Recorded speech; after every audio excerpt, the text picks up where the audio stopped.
Hi, I'm Keith McAvoy, CEO of Success That Works and founder of Supercharge Academy.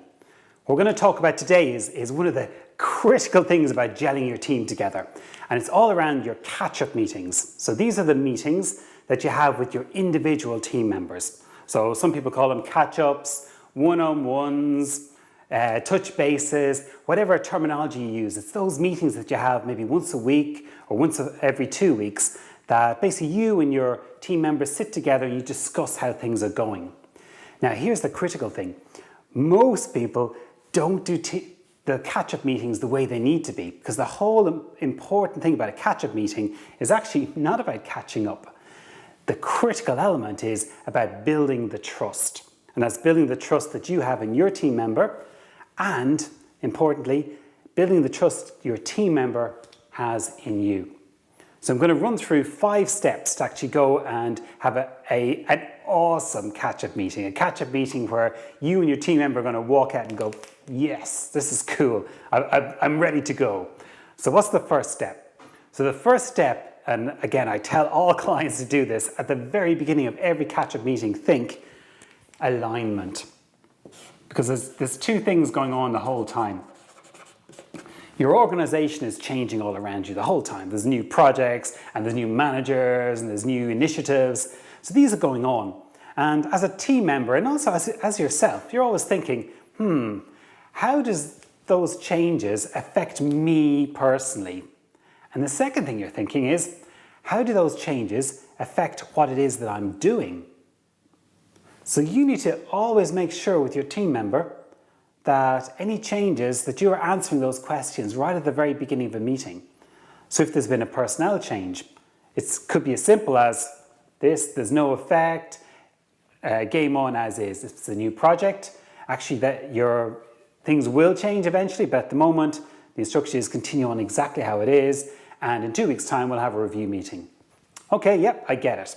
And what you've just done is you've gotten rid of any worries or concerns or fears that might have been going on the team member's mind about their role in the organization and whether what they're actually doing is best use of their time. So really important to do that.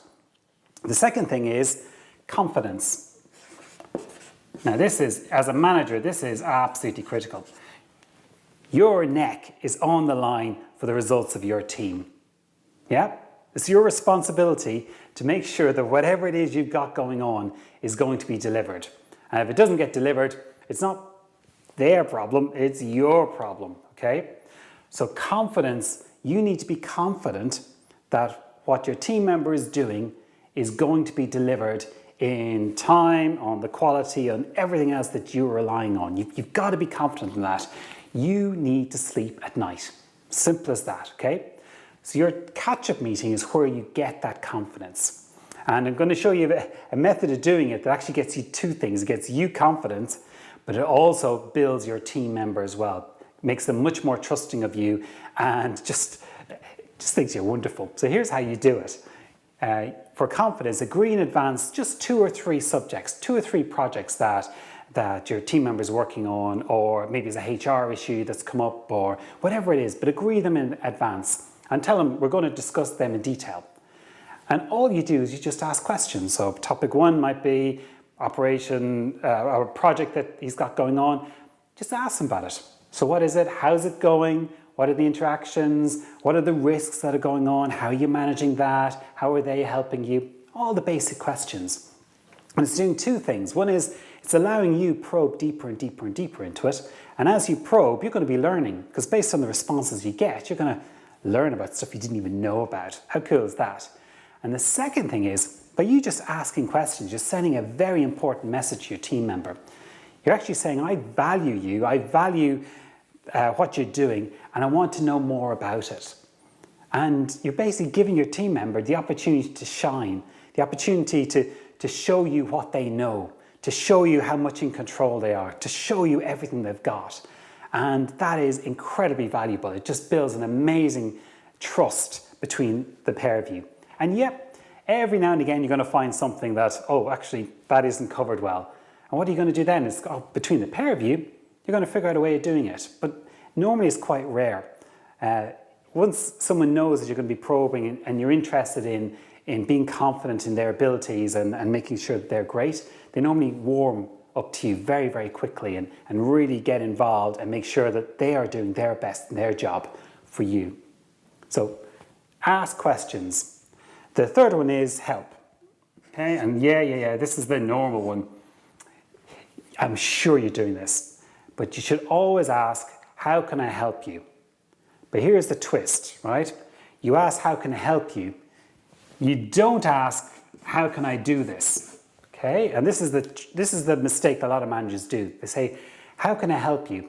Oh yeah, you as the manager, I want you to do this, this, and this, and this. That's not the purpose of how can I help. How can I help is more around helping them get their analysis and critical thinking. Have you considered this? What about if you did it this way? They're the types of help that you can bring, and what you're doing is you're expanding their thinking and expanding their knowledge. If you always come in and say, oh, such and such, do you know what you should do? You're cutting down their ability to think for themselves. And also if you say, oh, leave that with me. That's a very typical one. Leave that with me. I will go and talk to such and such and solve your problem. Now, the manager who comes in and saves the day. That's probably one of the worst things you can do as a manager, because you're essentially pulling the rug from underneath their feet. You're making your team dependent on you, which means that you're going to have to firefight for them rather than them build the skills and confidence that they need to go and sort this out for themselves. So help, but don't do. Okay? The fourth one is enjoy. Okay, this should always be an enjoyable meeting. This is where the two of you are just enjoying it, right? You're having these discussions, you're chatting, you're finding out about each other. This is you building your trust. And if you're enjoying it, this doesn't mean you have to always have it in that conference room with the boring pictures around. You have this meeting somewhere where it's conducive to you enjoying it. This could be over a cup of coffee. This could be just walking. You know, you can see how flexible this is, but make sure that you're enjoying this. This is fun. This is something you should both be looking forward to because you both get a lot out of it. And the final one is support. Okay? Oh yeah, we always support you. Really? Do you really support your team member? So what I always encourage is, especially if you've had a difficult meeting, because sometimes you go through this confidence and it throws out a pile of problems. And in your member's mind, your team member's mind, they're probably thinking, oh, I've got loads of problems and I didn't follow that. And in your mind, you're probably a bit annoyed or maybe a bit upset that you didn't spot this sooner. So the question to always finish off this is, how can I support you better? And then stop and just listen very carefully for the response, how it comes back. And what that does, it just allows you to just clear the air.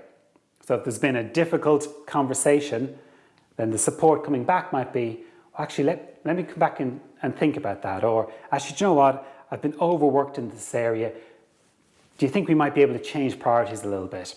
Or could you give me extra resources for 4 weeks? Whatever it is, but just give them the opportunity to ask for that support. Okay, really important, because it rounds off the meeting with your team member walking out the door going, actually, after going through all of this and we talked about it, the very last thing I remember is my manager saying to me, listen, I trust you, I know you're going to be able to do this. How can I support you better? Right? And be open. Sometimes you mightn't like what you're going to hear here. You might actually get some feedback that no one else has been brave enough to tell you about how you manage and how you run your priorities. So this really is sit on your hands and listen, because you might be getting gold dust for yourself out of asking this question either. So that's it. So rather than your normal wander through this hour-long meeting that you're probably having, use these 5 steps and go and have absolutely awesome catch-up meetings. Because when you have those meetings and you start building that trust, that's what's going to deliver you the team that you need to make yourself really successful.